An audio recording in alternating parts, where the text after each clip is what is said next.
ദൈവനാമത്തിന് മഹത്വമുണ്ടാകട്ടെ.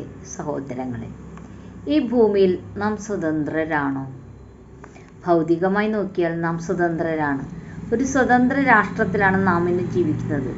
എവിടെ പോകാനും വരാനും നാം ആഗ്രഹിക്കുന്ന രീതിയിലുള്ള കാര്യങ്ങൾ ചെയ്യാനും ചില നിയമപരിധിയിൽ നിന്നുകൊണ്ട് നമുക്ക് നടത്താനാകും. ഇതെല്ലാം നമുക്ക് സന്തോഷം നൽകുന്നുണ്ട്, ശരി തന്നെ. എന്നാൽ ചിലപ്പോഴൊക്കെ ഭയം, നിരാശ, ദുഃഖം എന്നിവയുടെ അടിമത്തത്തിലാകുന്ന നമുക്ക് മേൽപ്പറഞ്ഞ ഭൗതിക സ്വാതന്ത്ര്യം കൊണ്ട് അതിൻ്റെ മേൽ എന്തെങ്കിലും പരിഹാരമുണ്ടാക്കാനാകുമോ? നാം ഒന്ന് ചിന്തിക്കണം സഹോദരങ്ങളെ. അങ്ങനെയുള്ള അടിമത്തത്തിനാണ് ആത്മീയമായ അടിമത്തം എന്ന് പറയുന്നത്. മനുഷ്യൻ ഇന്ന് പാപത്തിൻ്റെയും വഞ്ചനയുടെയും നിരാശയുടെയും ആത്മീയ അടിമത്തത്തിലാണ്. ഒരു മനുഷ്യൻ മരിച്ച് തിരിച്ചറിയാൻ സാധിക്കാത്ത വിധത്തിലായാൽ ആളെ തിരിച്ചറിയാൻ നാം രക്തബന്ധമുള്ളവരുമായി ഒത്തുനോക്കാൻ DNA ടെസ്റ്റ് ചെയ്യുന്നു. സാങ്കേതിക വിദ്യ അത്രമാത്രം വളർന്നതിനാൽ ആ മനുഷ്യൻ്റെ DNA സാമ്പിൾ എടുത്ത് നാം ആ മനുഷ്യനെ തിരിച്ചറിയുന്നു. കാരണം രക്തത്തിലൂടെ തലമുറകളായിട്ടുള്ള ജനിതക പാരമ്പര്യം കൈമാറ്റപ്പെടുന്നു. സഹോദരങ്ങളെ, അങ്ങനെയാണെങ്കിൽ ഒരു ആത്മീയ പാരമ്പര്യവും കൈമാറ്റപ്പെടേണ്ടതാണല്ലോ. ആദിമ മനുഷ്യന് ദൈവം പൂർണ്ണ സ്വാതന്ത്ര്യം കൊടുത്താണ് സൃഷ്ടിച്ചത്. ഒരടിമത്വവും അവൻ്റെ മേൽ ഉണ്ടായിരുന്നില്ല. ആത്മീകമായും ഭൗതികമായും സ്വതന്ത്രൻ, അതായത് ഒരു പരിപൂർണ സ്വാതന്ത്ര്യം. എന്നാൽ പിശാചിനാൽ പരീക്ഷിക്കപ്പെട്ട് അവൻ പാപം ചെയ്തപ്പോൾ അവൻ പാപത്തിൻ്റെ അടിമത്തത്തിലായി. അന്നു മുതൽ ആ ആത്മീയ പാരമ്പര്യം DNA വഴി കൈമാറ്റപ്പെടുന്നത് പോലെ തലമുറകളിൽ നിന്ന് തലമുറയിലേക്ക് കൈമാറ്റപ്പെടുന്നു. കൂടാതെ പിതാക്കളുടെ പാപങ്ങളും വ്യക്തിപരമായ പാപങ്ങളുമെല്ലാം മനുഷ്യനെ ആത്മീയ അടിമത്തത്തിലാക്കി. 2000 വർഷങ്ങൾക്ക് മുമ്പ് ദൈവത്തിൻ്റെ പുത്രനായ യേശു ഭൂമിയിൽ വന്നപ്പോൾ യഹൂദരോട് ഒരു കാര്യം പറഞ്ഞു. യോഹന്നാൻ 8-ാം അധ്യായം 31 മുതൽ 32 വരെ കേൾക്കൂ.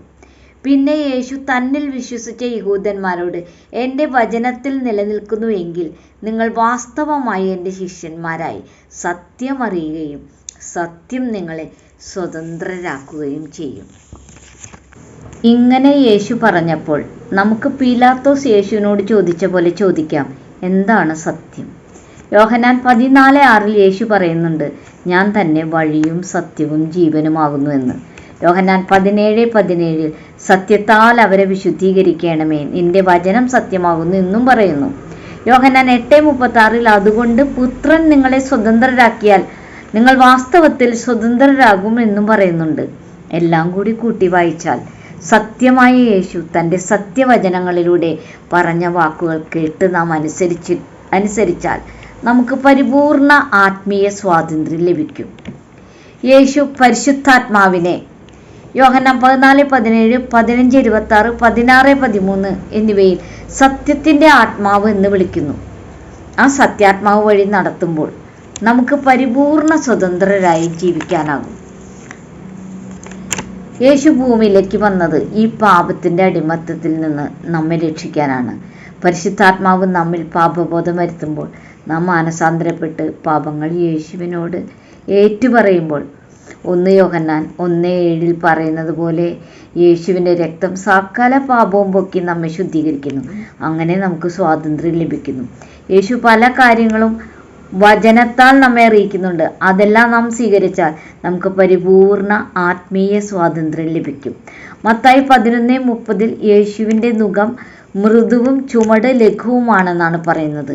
അങ്ങനെ യേശുവിനെ സ്വീകരിക്കുന്ന നമുക്ക് ഗലാത്യർ 5:22-23 പറയുന്നത് പോലെ സത്യത്തിൻ്റെ ആത്മാവിൻ്റെ ദാനങ്ങളായ സന്തോഷം, സമാധാനം, സ്നേഹം, സൗമ്യത, ദയ, ദീർഘക്ഷമത, പരോപകാരം, വിശ്വസ്തത, ഇന്ദ്രിയ ജയം ഇവയെല്ലാം പ്രാപിച്ച് ഭൗതികമായും ആത്മീകമായും സ്വതന്ത്രരായി ജീവിക്കാം.